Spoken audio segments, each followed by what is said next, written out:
আসলে জাসদ ছাত্রলীগ না, রিয়েলি ৭০-এর নির্বাচন হয় তখন আমরা স্কুলের ছাত্র, তখন ছিল লেটার প্রেস, ওই অক্ষরগুলো বসাইয়া তখন ছাপাখানায় ছাপতো, পোস্টারও ছাপতো এরকম।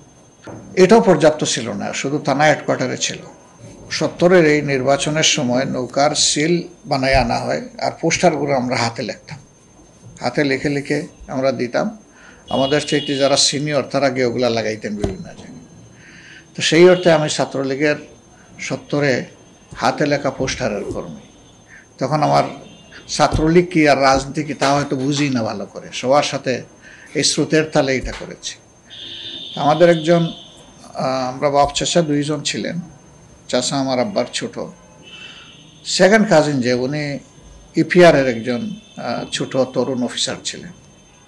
মুক্তিযুদ্ধে উনি অংশগ্রহণ করেন এবং শাহাদত বরণ করেন। দেশ স্বাধীন হওয়ার পরে অনেক দিন পরে আমরা নিশ্চিত হয়েছি যে উনি আর দুনিয়ায় নাই। পাকিস্তান থেকে যখন সর্বশেষ সবাই চলে আসলো, বন্দী যারা ছিল, তখন বুঝলাম যে উনি আর নাই।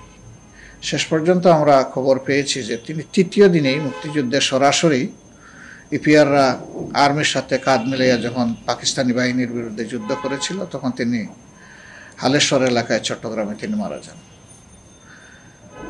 স্বাভাবিকভাবে আমাদের এই পরিবারের সম্পর্ক হয়ে গেল রক্তের সম্পর্ক। কিন্তু স্বাধীনতা উত্তর বাংলাদেশে আওয়ামী লীগ, যুবলীগ, শ্রমিক লীগ, তখন এই তিনটা লীগই ওদের মূলত ছিল, আর বড় কোনো লোক ছিল না। হয়তো কৃষক লীগ ছিল, আমরা জানতাম না। এখন যে যত লীগের জন্ম হয়েছে এগুলো তখন ছিল না। এরা তখন ব্যাপক লুটপাট ধ্বংসযজ্ঞ শুরু করে। আমাদের বাড়িটার একদিকে হইল হাওয়ার, আরেকদিকে হইল পাহাড়।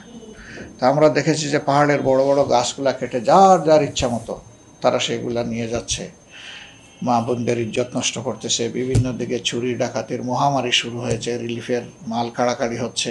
এগুলার কোনো জবাবদিহিতা করার মতো কোনো জায়গা ছিল না। এই ধরনের অবস্থায় যখন জাসদ জন্ম নিল, তখন স্বাভাবিকভাবেই দেশের তরুণ প্রতিবাদী মানসিকতা যারা ছিল তারা কিন্তু জাসদ ছাত্রলীগে ব্যাপকভাবে যোগ দিতে থাকে। আমিও তাদের ওই শ্রুতেই বলা যাবে যে আমি যোগ দিয়েছি। এমসি কলেজে ভর্তি হওয়ার পরে কিছুদিন থাকলাম, থাকার পরে দেখলাম যে এরাও আবার ব্যাংক লুট করা শুরু করলো, এরাও আবার থানা লুট, অস্ত্র লুট করা শুরু করলো, বিভিন্ন দিকে বিভিন্ন ধরনের অপকর্ম শুরু করলো। তখন আর এদের উপরেও বিতৃষ্ণা এসে গেল, কিছুদিন অফ হয়ে গেলাম। কিন্তু আমি তাদের কিছু জিনিস জানতাম। এই জানার কারণে আমার জীবন তখন একটু ঝুঁকিতে ছিল।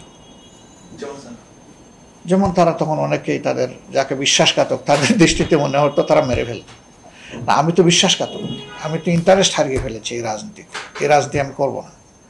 তো শেষ পর্যন্ত কিছুদিন আমি বাড়িতে চলে গেলাম হোস্টেল থেকে। হোস্টেলে আর থাকলাম না, এমসি কলেজ হোস্টেল থেকে বড় ভাইদের পরামর্শে আমি চলে গেলাম। তারপরে ওনারা নেগোশিয়েট করে আশ্বস্ত করলেন যে সে তোমাদের কোনো ক্ষতি করবে না।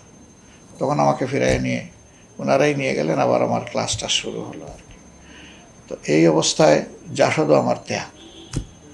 তখন শিশু মন বা কিশোর মন তো চঞ্চল থাকে। আমি অটোমেটিক্যালি হোস্টেল লাইব্রেরি থেকে তখন মানসিক প্রশান্তির জন্য কোরআন পড়া শুরু করলাম, অর্থসহ কোরআন, নিজ থেকে। কেউ আমাকে উৎসাহিত করেনি। এরপরে তাফসিরে আশরাফি ছোটো ছোটো খণ্ড ছিল, ওইগুলো পড়া শুরু করলাম, তাফসির। শেষ পর্যন্ত আলহামদুলিল্লাহ আল্লাহ তাআলারই মেহেরবানি যে আমি টের পেলাম যে আমি যে রুমে থাকি সেই রুমের লোকেরা কোনো একটা ইসলামী সংগঠন করে, কিন্তু এটা তারা গোপন রেখে চলতেন, তারা খুবই গোপনীয়তা রক্ষা করতেন। পরে আমি জানতে পেরেছি যে তারা একটা ইসলামী ছাত্র সংগঠনের সাথে ছিলেন এবং তাদের কাছ থেকে আমি আবদার করে দাওয়াত গ্রহণ করেছিলাম। তাদের তখন সতর্কতার প্রয়োজনও ছিল, এরকম যারা আছেন তাদের জীবনও খুব ঝুঁকির মুখে ছিল। এইভাবেই এই দিকে ইসলামী ছাত্র সংগঠনের দিকে আমার ঝুঁকা। এটা ৭৫ সালে শেখ মুজিবুর রহমান সাহেব মারা যাওয়ার ১৩ দিন আগে আমি ওই সংগঠনে যোগদান করি। কিন্তু সেই সংগঠনটা তখন আন্ডারগ্রাউন্ড ছিল।